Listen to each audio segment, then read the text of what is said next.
Hi boys and girls, I hope everyone is doing well.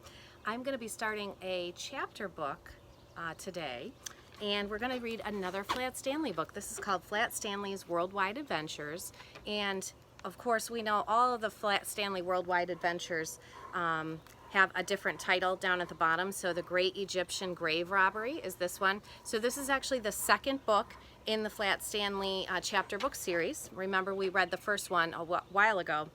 So this one, of course, as we know, the Flat Stanley series is written by Jeff Brown. Well, it's created by Jeff Brown, and then it's written by Sarah Pennypacker, and the pictures are by Mackie Pamatwan. So I'm going to read the first two chapters, and then what I'll do is read one or two chapters each evening. Okay? So chapter 1 is A Letter for Stanley. George Lambchop was sitting at the kitchen table going through the mail as his wife cooked breakfast. "Look at these beauties, Harriet," he called, holding up a letter with many exotic stamps in the corner. "From Egypt!" Ever since their oldest son Stanley had been flattened by a bulletin board and could now travel by mail, the Lambchop family had become keenly interested in stamps. So here's Mr. Lambchop pointing to the mail and seeing the stamps that are on there. "In a minute, dear," Mrs. Lambchop said. "I'm just at the difficult part from flipping this French toast. A letter from Egypt, you say? Why don't you open it and read it to me?" Mr. Lambchop began to do just that, but then he caught himself. "That was a close one," he cried. "It's a federal offense to open mail that's addressed to someone else. This letter is for Stanley." Just then, both Lambchop boys appeared in the doorway, drawn by the delicious aroma of French toast and bacon. "Stanley, son, letter for you here. It looks important." "What about me?" Stanley's younger brother Arthur asked. "Any mail for me today?" "Not today, sorry," Mr. Lambchop replied. "But Stanley, why don't you open yours and read it to us over breakfast?" "After breakfast," Mrs. Lambchop said firmly, "and hand washing. You know how maple syrup gets all over everything." The boys finished their breakfast and washed up. Then Stanley opened his letter. "If you are the world-famous flattened boy of America," he read out loud, "and if you are less than 3 inches thick, you must come to Egypt at once. We are beginning an archaeological project and are in urgent need of someone of your dimensions." "I don't know about world-famous," Arthur grumbled, a bit enviously, it must be said. So that word envious is kind of a fancy word for jealous, right? So we know that Arthur, Stanley's younger brother, is always jealous because Stanley gets lots of attention for being flat and being able to ride in places by being mailed. "Maybe they've got the wrong person.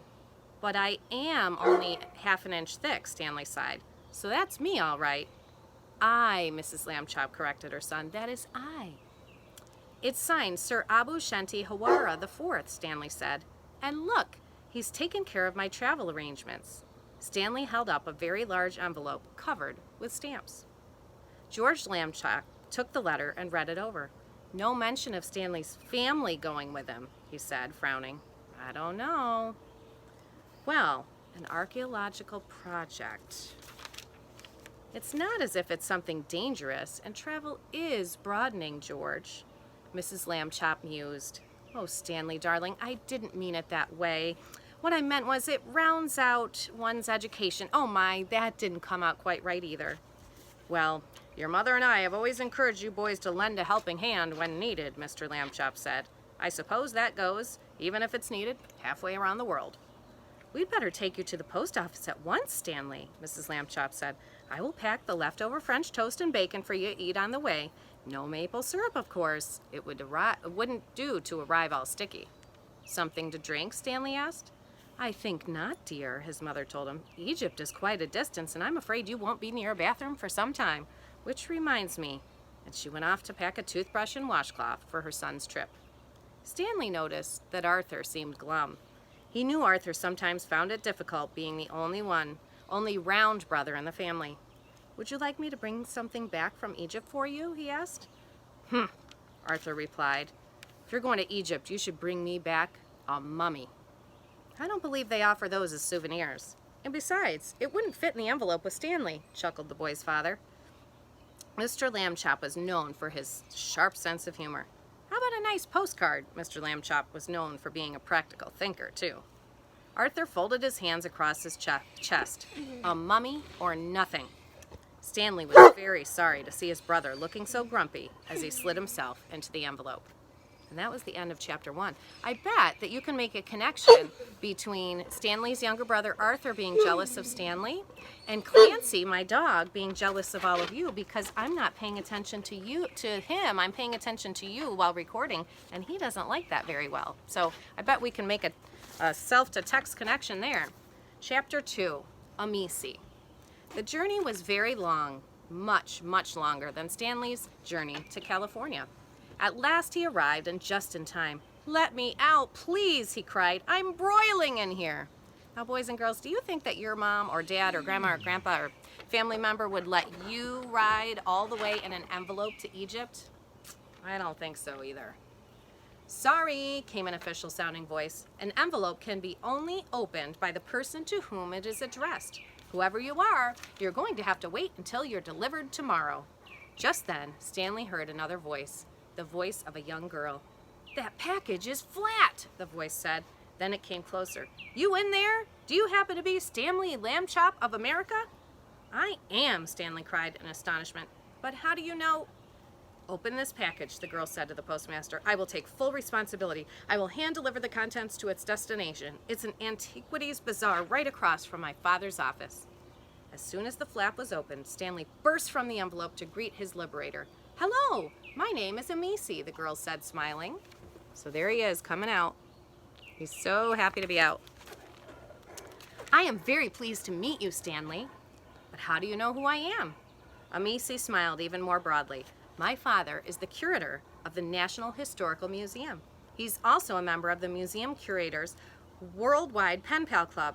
His pen pal is Mr. O.J. Dart. Stanley guessed, delighted. Mr. O.J. Dart was Stanley's upstairs neighbor. He was also the curator of the famous museum, and not so long ago, Stanley had helped him with a certain predicament involving sneak thieves. Right, Amisi agreed. When Mr. Dart wrote to him about what you did, my father couldn't stop talking about you. He said he wished Egypt had a flat kid who would help out like that in a museum. A kid like that could come in handy, he said.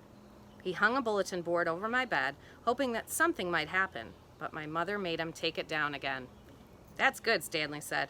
Being flat is more trouble than some people imagine it to be. And that was the end of chapter 2. So chapter 3's chapter is called Walk Like an Egyptian, and we'll read that another day. I hope you have a wonderful day, and I will see you soon. I miss you all. Bye-bye.